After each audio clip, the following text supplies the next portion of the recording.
It was the largest wolf ever to walk the earth. A fierce, powerful, and tenacious predator. The dire wolf killed to survive in a savage Ice Age world. Hunting in packs, the dire wolf was one of the most imposing predators on the Pleistocene landscape. The packs of wolves methodically orchestrated kill after kill. But suddenly, in an instant of geological time, they vanished. In a world where might made right, the powerful dire wolf perished, while its smaller, weaker cousin, the gray wolf, somehow survived. Was the dire wolf unable to satisfy its savage hunger, or did some overwhelming force drive it into oblivion?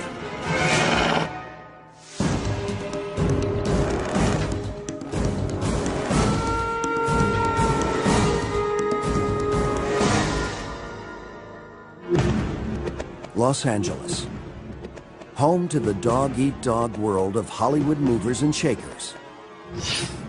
10,000 years ago, a different kind of predator walked these streets. It was the end of the Ice Age, the era called the Pleistocene.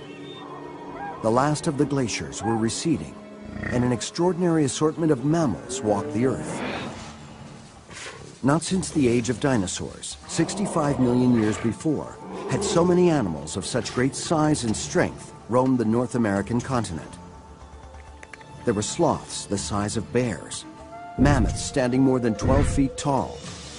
Feeding on these monsters were the hyper-carnivores, killers like the giant short-faced bear and the saber-toothed cat. You step out of your time machine 10,000 years ago, and North America is going to be a furry nightmare.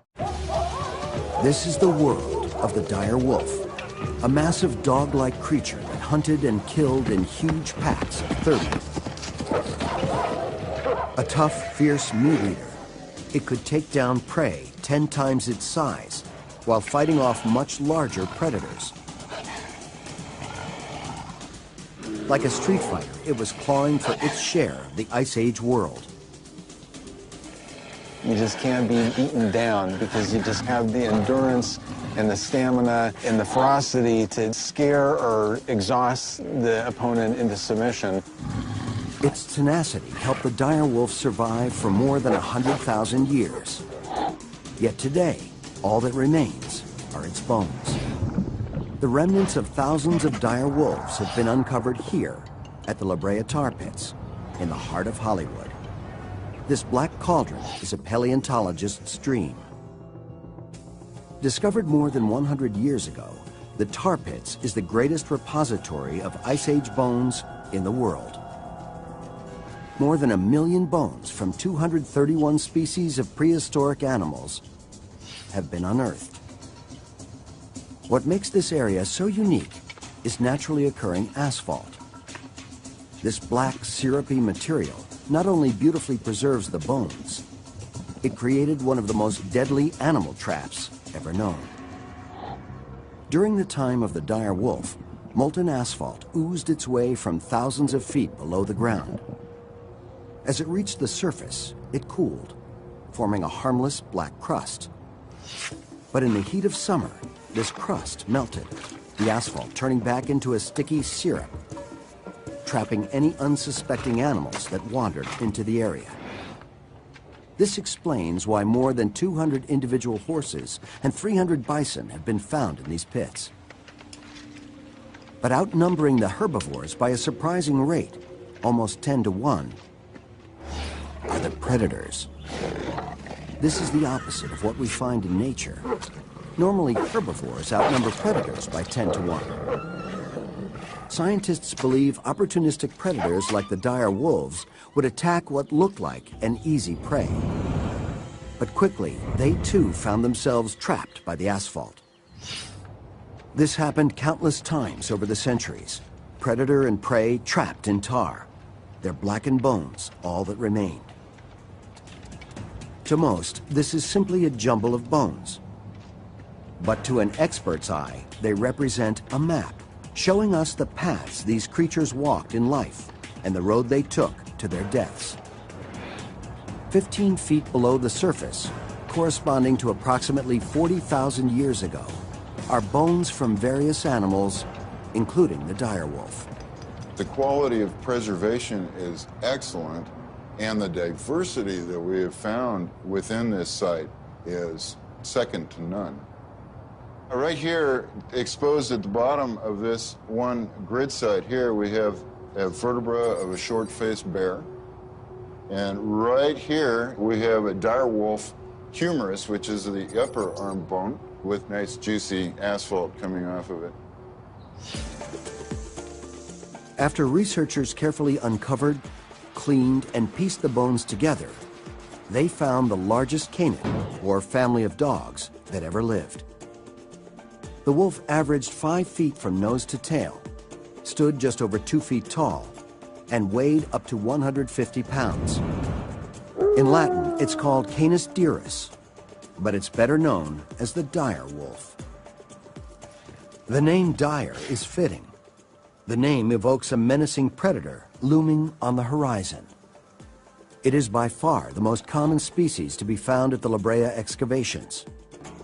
More than 3,500 individual wolves have been uncovered. By comparison, there are just 2,000 saber-toothed cats.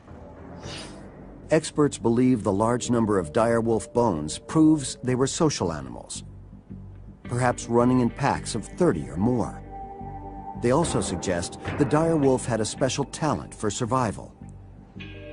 Compare 3,500 dire wolves to just 15 of their closest Ice Age relatives, the gray wolf. The dire wolf had been dominating the gray for hundreds of thousands of years when the dire wolf suddenly disappeared. Yet it was the gray wolf that survived. The anatomy of the two species reveals why. Anatomy is often destiny, and anatomy often tells a story about what actually worked for an animal or for a species for a long time. And the anatomy of the Pleistocene mammals gives us very good pictures of Pleistocene behaviors. At first glance, the anatomy of the two animals is nearly identical, suggesting they acted much the same. But when we take a closer look, we find small but crucial differences between the two. The most distinctive difference is the dire wolf's larger jaw and teeth. Paleontologists believe this would have created a much stronger bite, adapted to bring down the larger Ice Age mammals like bison and horse. Researchers compared other bones and discovered other important differences between the two species. The humerus, or upper arm bone of the dire wolf, for example, is slightly longer, but significantly thicker than that of the gray. So too is the ulna, or one of the two lower arm bones of the dire wolf. That means the dire wolf was a more powerfully built animal, weighing up to 70 pounds more than the gray wolf. The lighter gray wolf bones suggest it was sleeker and probably more fleet of foot. These differences are subtle but significant and likely transform these similar creatures into very different hunters. Every animal has a style of attack which is determined by its physiology. Bears use their size and strength to overwhelm their prey. The cheetah has its speed and agility. The lion, its powerful claws and suffocating bite. The wolf has only two weapons, its weight and its mouth. In both cases, the dire wolf held the advantage over the gray. But by how much? To find out, we turn to another member of the canid family, the dog.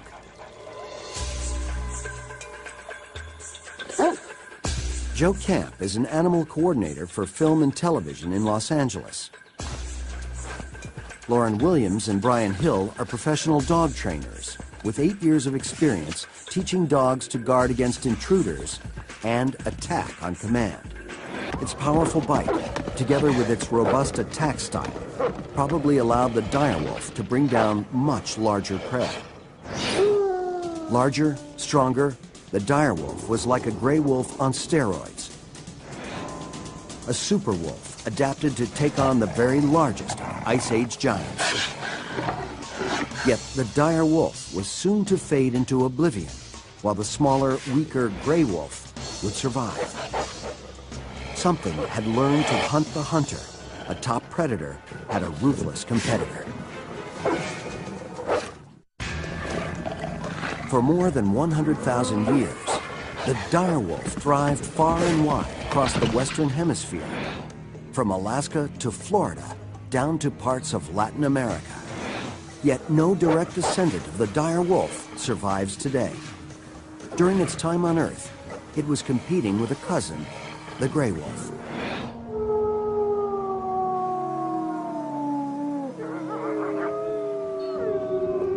Canis lupus, the Latin name for the gray wolf, was 1,000 years ago as it is today. It survived where the dire wolf and so many other large mammals did not. Not only did it survive, it remains a top predator, a powerful, relentless hunter. The physical attributes of gray wolves that allow them to be such effective hunters is their speed, and their endurance, their persistence.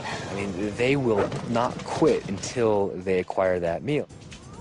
Every one of these traits comes into play, as wolves often take on animals more than 4 times their size.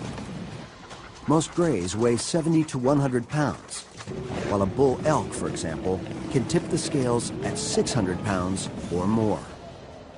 What wolf hunting behavior is all about, the guiding principle, is to kill without being killed. Prey are dangerous and can kill wolves, and as a result, they have to be sensitive to the threat posed by the prey animal they encounter, and they assess that threat.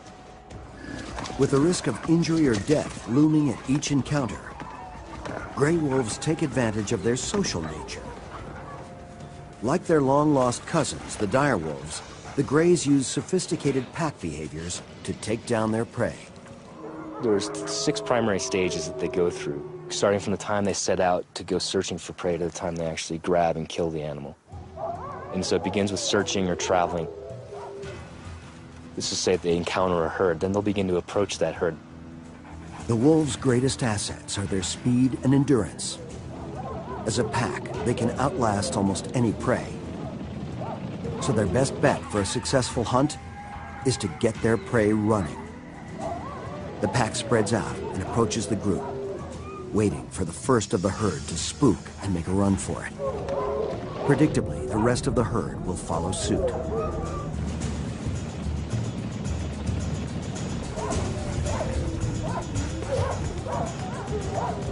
Elk tend to flee in multiple directions in groups, and so you have wolves going in multiple directions, looking through the herd for that vulnerable individual.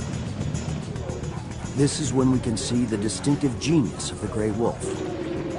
It has the uncanny knack to spot the one individual in a herd that is either injured, sick, or simply too old to outrun it. When the weak elk is spotted, the other wolves in the pack drop their search and join the pursuit of the vulnerable prey. So maybe you started with one wolf, now that you've got a half a dozen wolves that are running after this elk. Each member of the pack uses its speed and stamina to keep the elk on the run. Relentless pursuit wears the creature down. Then, the wolves close in for their kill. At just the right moment, with the group close behind, the lead wolf attempts to grab hold of the prey. It tries to bring the elk down so the others in the pack can help with the kill. The key hardware that wolves have in their mouths are the canines. Those canines are critical to grabbing and keeping a hold of an animal. So other wolves allow other wolves to go in and bite. The wolf's canine teeth are pronounced and are designed to grab hold of the prey. It's easier said than done. It can mean hanging on to a 600-pound elk as it thrashes about. Sometimes the elk is strong enough to frustrate the wolves' assault. But the determined pack rarely gives up. what they'll do is they'll rally, they'll socialize, they'll team up, they'll huddle up, and there'll be a period of excitement. You'll hear howling, you can hear just near where there's barking and excitement like that, and then they'll sort of get their courage back up again, and then they'll initiate another attack. Time and again, the pack will engage the herd, searching for another vulnerable elk until they make the final assault. The lead wolf's bite will penetrate the muscles of its prey. The wound will slow the animal down. Then, with his grip on the elk secured, the others join in. One animal grabs it and then another, and they all grab on. They're able to hold it in place. That allows another animal to take multiple bites out of it and start biting it and bleeding it and start to eat the animal. Surprisingly, these highly skilled hunters have a dismal success rate, about 1 in 10, which means they are often on the hunt for their next meal. As for the direwolf, its physical similarity to the gray wolf suggests it hunted and ate much like its cousin, with one big advantage. The more muscular features of a direwolf may have provided them more killing power, an ability to physically overpower a prey animal in a way that modern-day wolves just cannot do. And in groups of 30 or more, their attack must have been much more menacing. I think there's nothing that's going to be more frightening to a prey species than to see well-organized, intelligent wolves in a large group moving at a high speed with a lot of endurance, coming straight after a target that's been specifically selected. Its powerful build and massive jaw and teeth indicate it feasted on the largest of prey, like the mammoth or bison. But it's hard to be certain, since the only evidence we have are bones. But recently, new techniques have been developed that can tell us what the dire wolf was eating some 12,000 years ago. It's called stable isotopic analysis and takes advantage of two quirks in nature. The first, due to the fact that most herbivores eat different diets of vegetation, and these different types of plants and environments have different isotopic signatures. These signatures are stored and can be detected in herbivore tissue, including bone. The second quirk is that when carnivores eat these prey animals, these signatures are transferred and trapped in the carnivore's bones.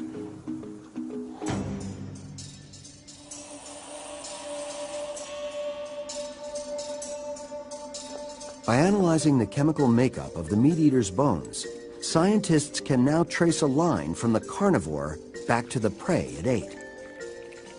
That's what researchers have done with hundreds of La Brea dire wolves.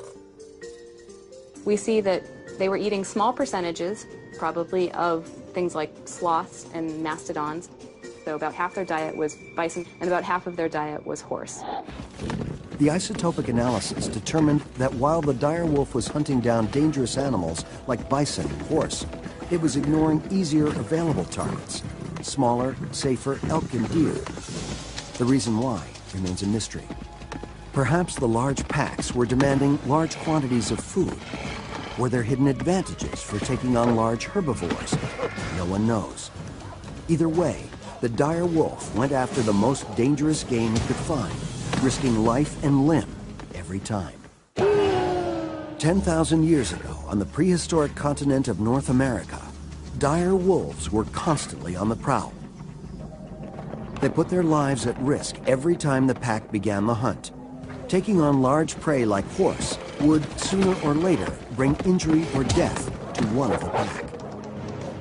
We see it today with the gray wolf, as it carries on the age-old struggle between predator and prey, like the bison. Bison are very formidable, very dangerous. And so in the wintertime, when there's deep snows, wolves can corner bison in areas where they are less effective at defending themselves. But even with a stranded bison, the wolves take special care. These encounters can last days, where they'll have a bull bison isolated on a patch of bare ground surrounded by snow on all sides, and that bison will basically fight to the end, and the wolves will just keep after it. This video shows a battle between a small pack of wolves and a bison that lasted for 36 hours.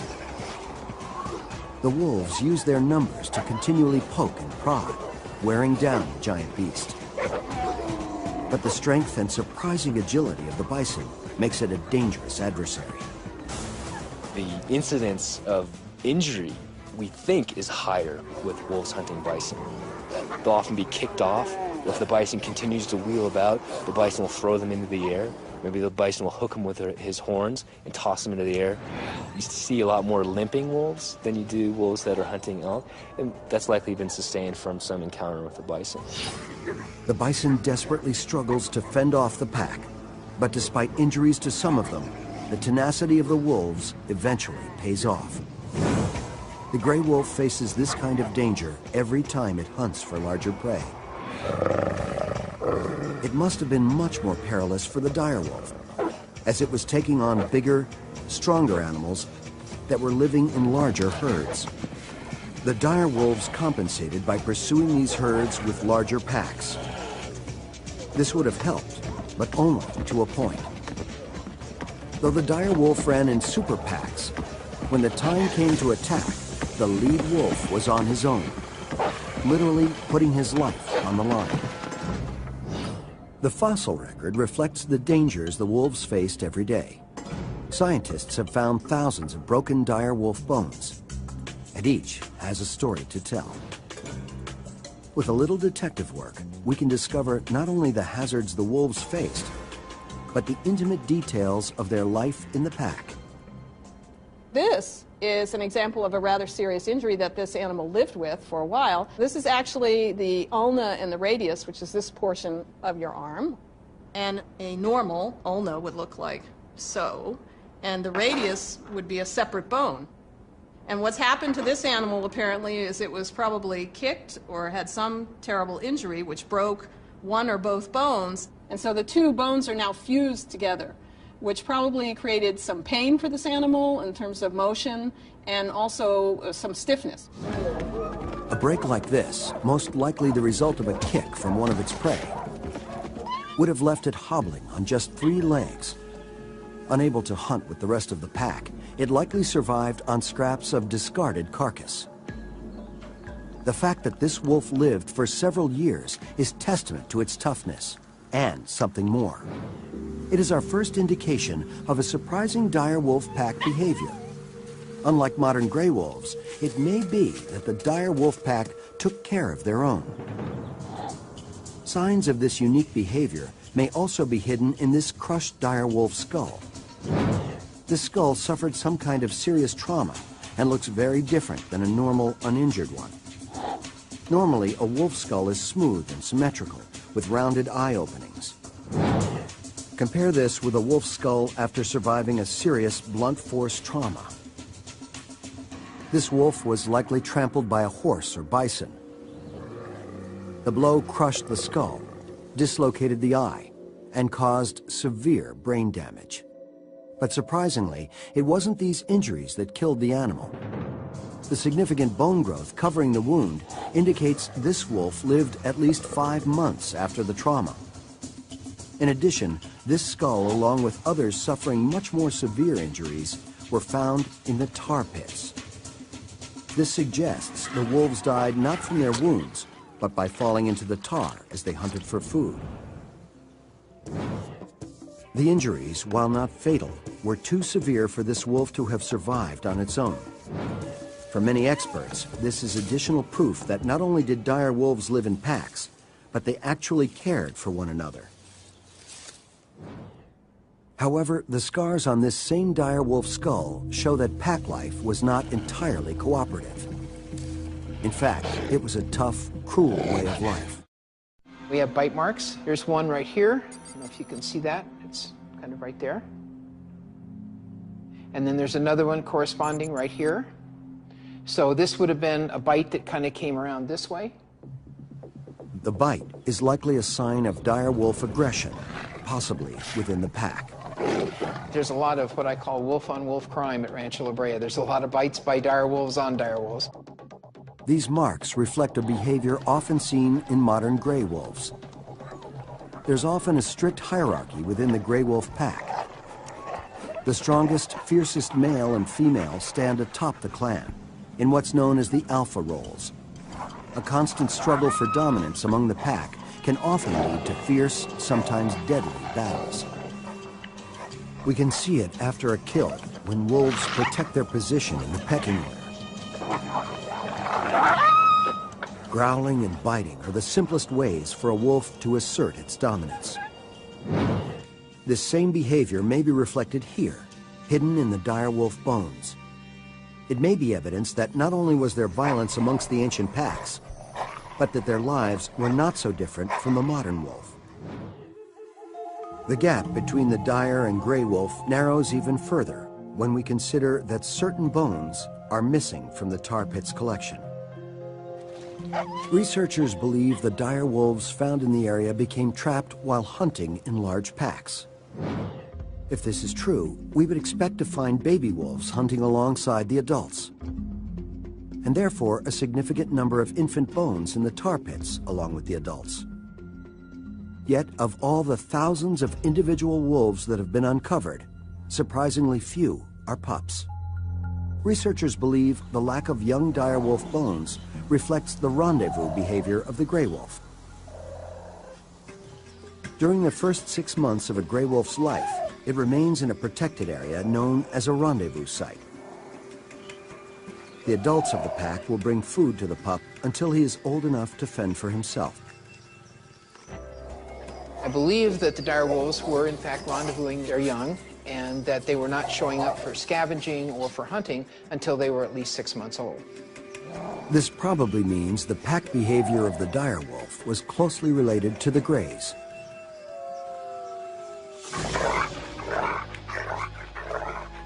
And the parallel between the two species continues to one of the cornerstones of predatory life: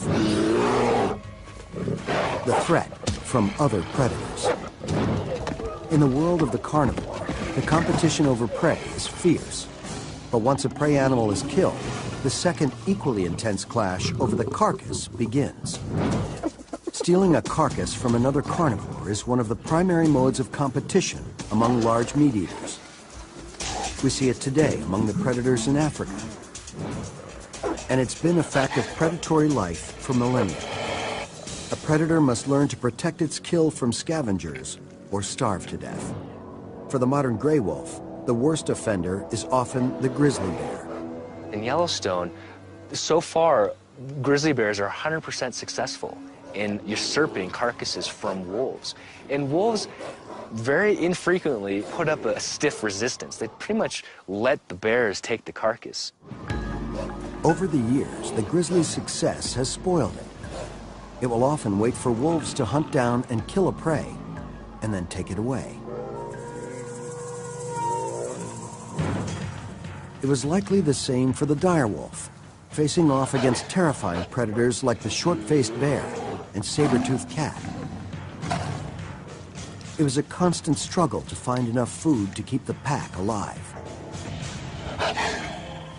Most of the time, the smaller wolf would avoid his much larger competition.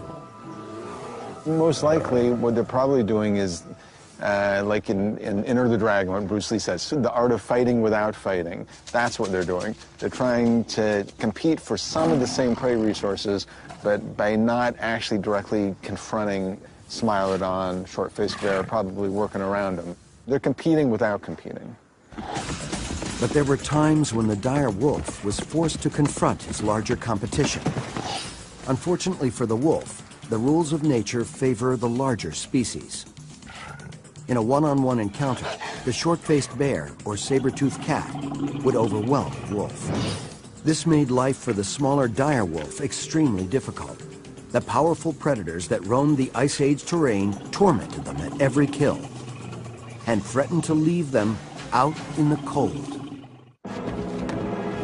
For hundreds of thousands of years in prehistoric North America, the dire wolf risked life and limb to hunt the largest animals it could find. But the wolf wasn't alone. Fighting over the same prey were some of the toughest, most powerful carnivores of the age.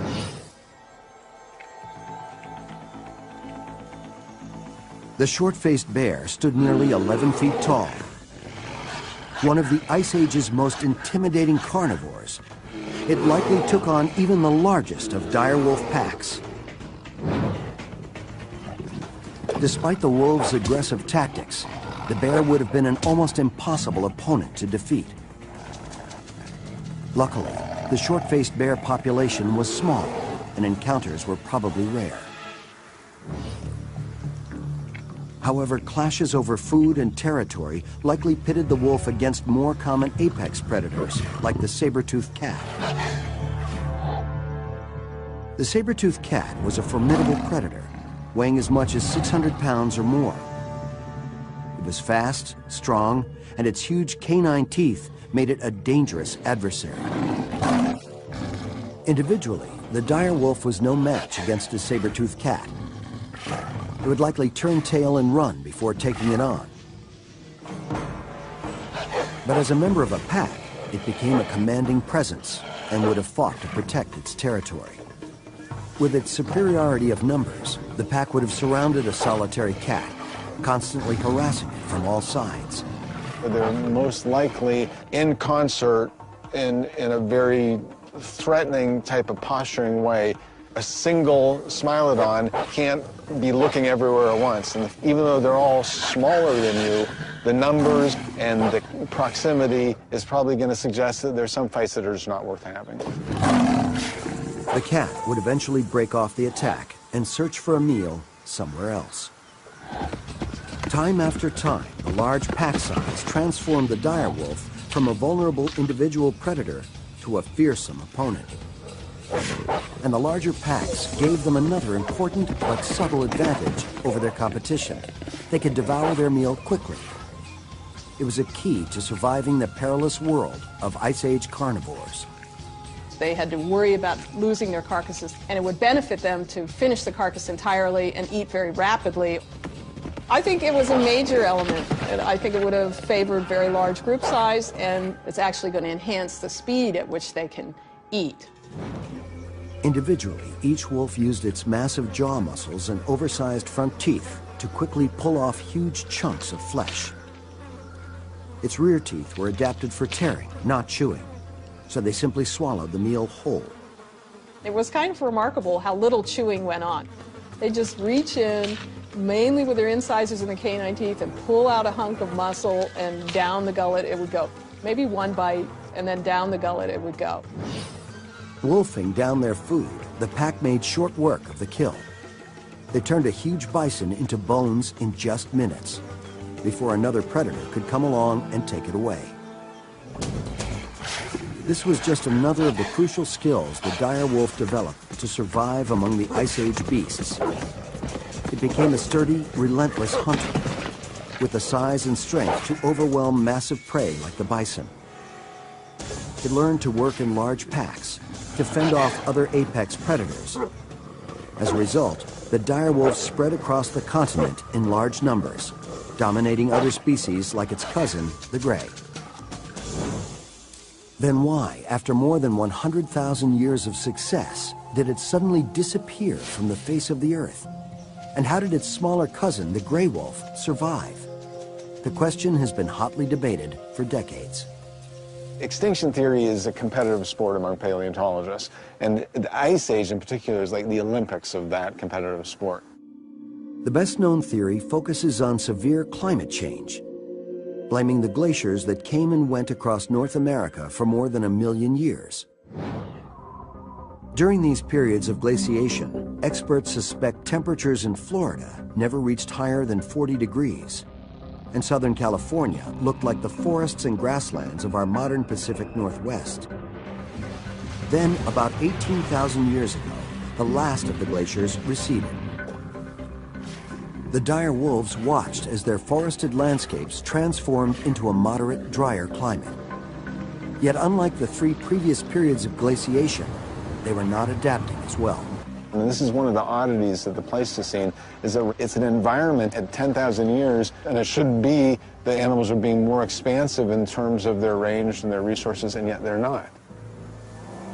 In fact, the changes were pushing species after species into oblivion, even though they had survived several severe climatic changes in the past. why did all of these large herbivores and large carnivores like the dire wolf manage to survive these climatic changes throughout the Pleistocene, and suddenly they become extinct at the end of the last ice age? Perhaps the climatic change at the end of the last ice age was much more abrupt, and that may have played a key role in the restructuring of the ecosystem. One recent theory suggests the reason for this abrupt change.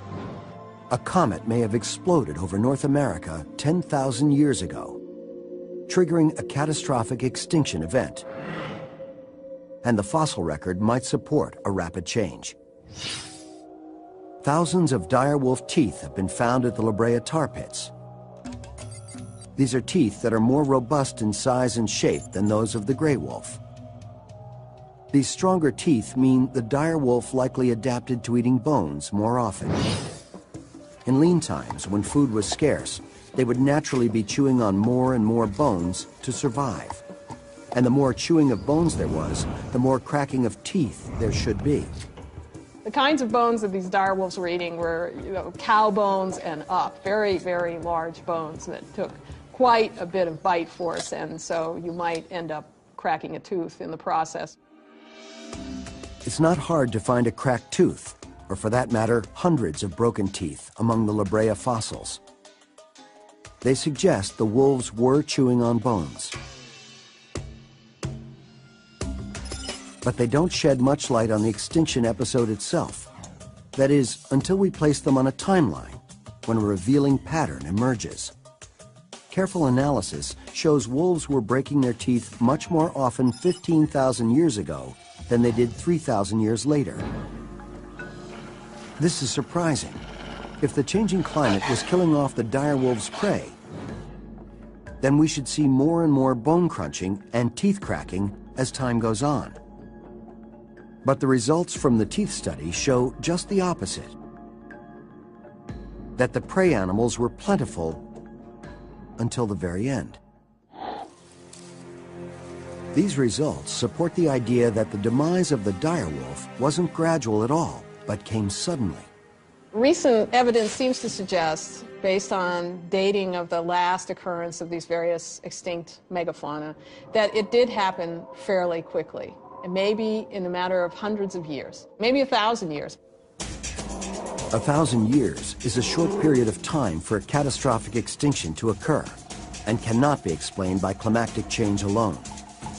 Something else likely contributed to the extinction. Was it a comet, or does the blame fall on man? The beginning of the end for many of the largest Pleistocene animals came around 10,000 years ago. The Ice Age was ending. The frozen tundra was rapidly disappearing from the landscape.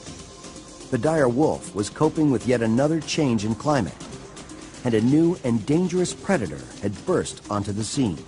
I think climatic change played the greatest role in the restructuring of the ecosystem at the end of the last ice age. But you cannot deny that humans had some impact. Man had made his way across the Bering Land Bridge, and with each step, the end of the dire wolf grew nearer. He may have fanned the flames of extinction. If you look at the last 100,000 years, and especially in this part of North America, the two big 900-pound gorillas that are sitting there occupying that window are ice and humans. They're affecting everything. They're bringing in not just Clovis spear points and fire and large-sized brains, they're probably bringing all sorts of things with them. It's thought man began to excessively hunt and kill the large prey, decimating the food supply for the large hypercarnivore. But the damage may not have stopped there.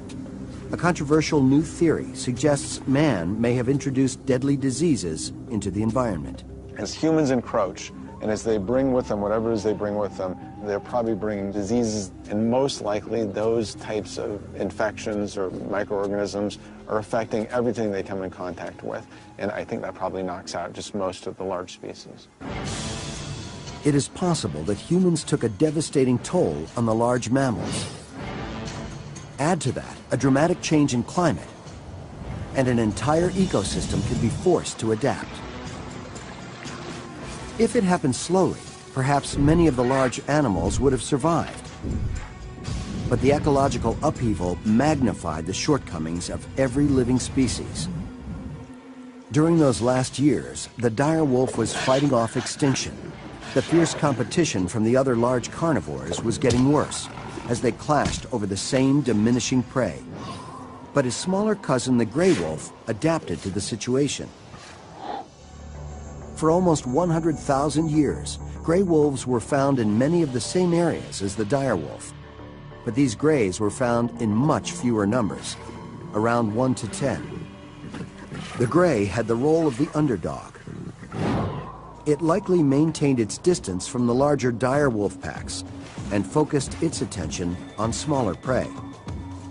As a result, the gray wolf likely adapted into a more agile, versatile hunter. They're highly flexible in their behavior, and that's absolutely essential to their survival. And that largely explains why they've ranged so widely in terms of geographic distribution. The flexibility of the gray wolf can be seen today. They are able to hunt down the largest of prey, like the bison, as well as the smallest, such as rabbits and mice. They have also expanded their menu to include fish. It's helped make them a top predator across North America.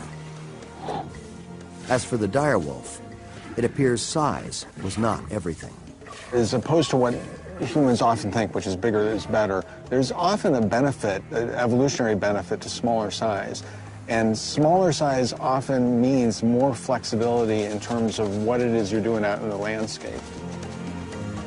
The flexibility of the smaller gray wolf allowed it to engage in many types of hunting behaviors. But the dire wolf, for the previous 100,000 years, created large packs and hunted only the largest beasts. When the quickly changing ecosystem required it to modify its lifestyle, it was unable to adjust.